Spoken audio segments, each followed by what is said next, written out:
Hey everybody, KC0VII Tom. This is KD0TLJ Joyce. And that's little Dougie. Little Dougie.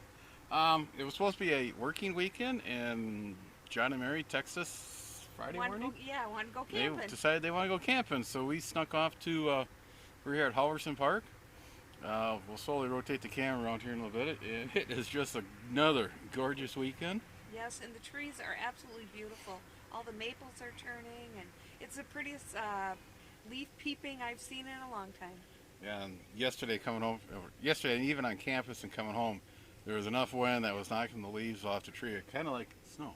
Yeah. It was just every here and there, there's a leaf falling down, so we'll slowly spin around here. As you can see, very few people camping. Again, this is the best time of the year to camp, I believe. Because nobody's around. And we got some mums here. We'll get back around. Sounds like we got some doggies in the neighborhood, little girl. You going to pick on them? Yeah, she will. Earlier this summer, we were talking about a Uniden CV/scanner radio. It's been out on the market since about 2017. Doing a little research on it. It's a neat little radio. Got the box right here. It's called the BearTracker 885. It looks like they took the 880 CV radio and add the digital trunking radio to it. Kind of a neat idea. Now this will do your VHF, UHF, and 800 trunking LTR analog systems, and it'll also do the P25 digital phase 1, phase 2, along with some other Motorola trunkings, and I've heard it will do DMR, but I don't have any DMR in the area yet, so I can't verify that. If you have a original 885, there is a firmware, I guess, you can download from Uniden, install it in the radio, and open up these new features.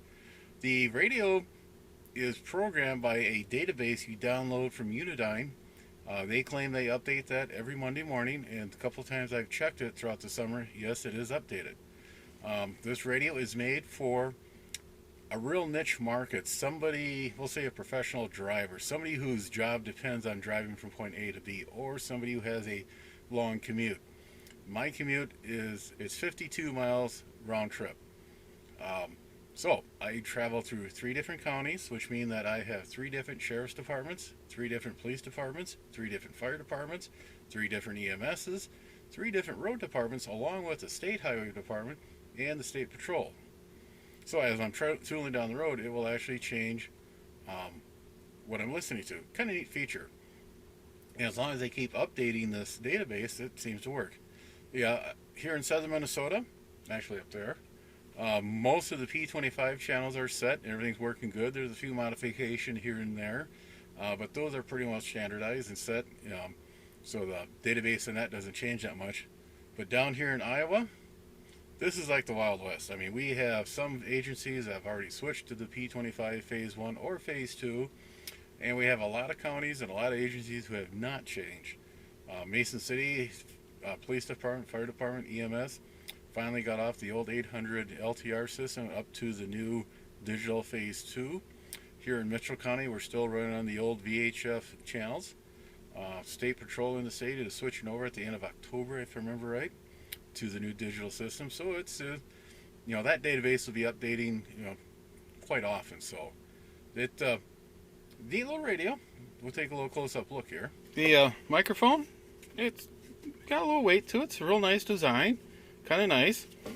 This is the GPS unit. It uses a phone cable that is a twist or a loop cable, or twister cable, I guess you would call it. The pin 1 up here on this end is pin 4 down at the bottom. So if you lengthen this cable, you got to take a look at the pin colors on the wiring and make sure you do it right. So this actually sits up in the dash. It tells where the location is of the rig, and that talks to the radio.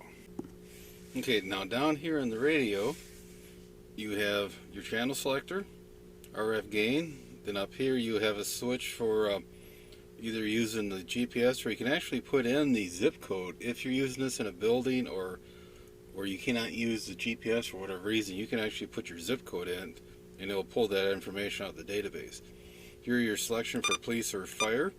You can pull those in and out of the scan list. Same with the ambulance and DOT. We have the whole scans squelch control indicator. You can actually hold it onto an active channel so you can, not miss anything or hit, scan. Down here we got a mute switch and a void switch.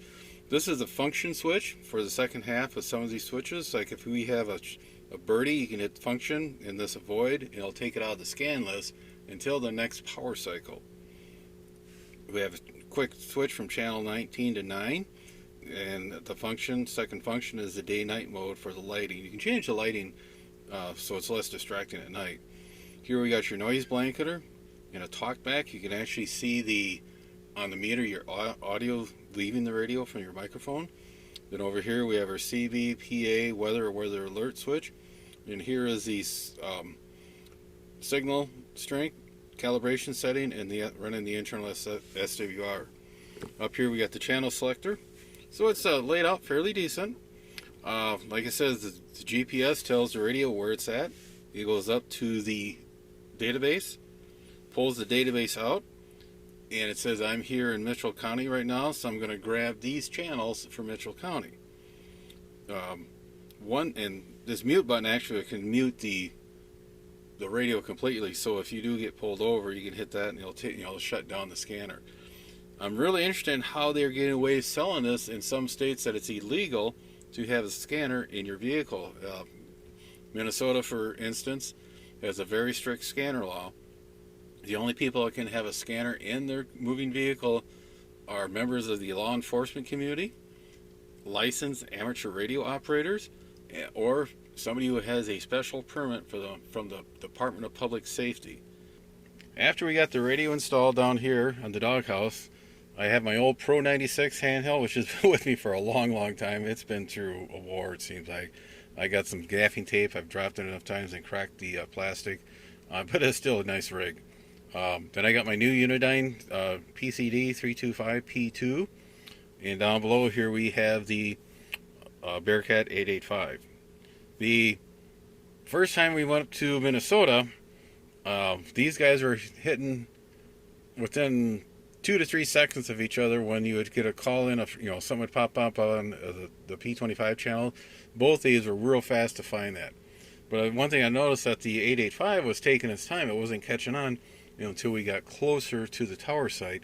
When we look at the database, I'll explain to you what you need to do to make it a little more even playing field. But once we made those modifications, these two radios and the Bearcat 885 all got on that signal within a second of each other. So analog and digital works real good on this. The old VHF, UHF 800 analog on it works just as good as these guys. It's a nice little scanner. You make those little modifications to the database, and it seems to work real good. I got this section of the database open up to Mitchell County. Public safety, Mitchell County. This is one of the towers that they're operating off from, latitude, longitude. And this number here, when I first downloaded the database, this was actually like 25, and it's a circle. That means that when the scanner is within 25 miles of this point, it'll allow the scanner to look for those transmissions off this tower. Well, I modified it to 100. One thing I noticed the first week and I had it out, the small Bearcat scanner and the Pro 96 were locking on signals long before the CV/scanner could. But as we got closer, they would allow, then the 885 would lock onto those channels, and they were nice and strong. So I changed that to 100. You could actually change out to 75 or 50 and have the same results. At 100, it's not going to guarantee you're going to receive that signal, but it's going to allow the radio to actually look for that signal. So, and on the old analog, we got county EMS fire dispatch, the frequency, the type of modulation, then we got the 4 and the 3 and a 14. That's the designator. As you say, on that radio, a 1 is police, and here we got road is 14, county EMS is 4, and we got fire dispatch is 3. So if the fire dispatcher channel would come up on that scanner, the 3 tells it, go ahead, you can listen to it. It shows up as fire on the display. County EMS is 4, and since road department is 14, it'll hit that one. Some of the guys are talking about that there are some channels that have a different designator. We get down here, public safety 2 and 1, they got a this one here has got a number of a 22 and this one has a 1. So this one would show up, but number 2 would not. You can easily go in and modify this number and change it to a 1 or a 2 or whatever you want it to pop up at. If we scroll through here, one guy was talking about, well, it won't do the tacticals. If there's an instance and we have a tactical, it won't pick it up. Well, again, here's one. It's the sheriff's office. Where are we at? We're in Montgomery County, 155, 190, and it's got a 7. You'd easily modify that to sheriff's office, make that a 1, and you would actually be able to receive it when there's traffic on that. So, kind of an interesting little doing. And with some of these numbers in here with different, this designator number, I'm sure this is being used by other models of Uniden scanners that will actually cover more. So, like I said, it's a nice little radio. I was really impressed by it. It's easy to operate. It has 2 antenna jacks on it, one for the CV, one for the scanner. And right now I just run a little rubber duck antenna in the vehicle. It's pulling some signals off that. I'm quite interested to see when I do get an external antenna on the rig. I'm sure it's going to be a lot better quality, and I can reach out a little bit further. For the price, $399 or $389, whatever the list is, it's kind of steep. But if you look around, you're always seated on sale. I'm going to pick up another one. I'll probably put this one. We put the camper away for the winter. Put this one in my car for winter. Then next spring, buy a second one, put it in here. They're nice and they're cheap. Like I said, I drive 52 miles. It's nice to have that CB radio, along with be able to know what the snowplows are doing and anything going on up ahead that I should be aware of. You have police or sheriff activity for accidents or road, something wrong with the road. So, on that, we'll close this one out. 7-3, everybody. Have a safe fall. Be sure to tell your friends, neighbors, other hams. Subscribe, hit that bell to get notification when new videos come out. Add comments below. 7-3, everybody.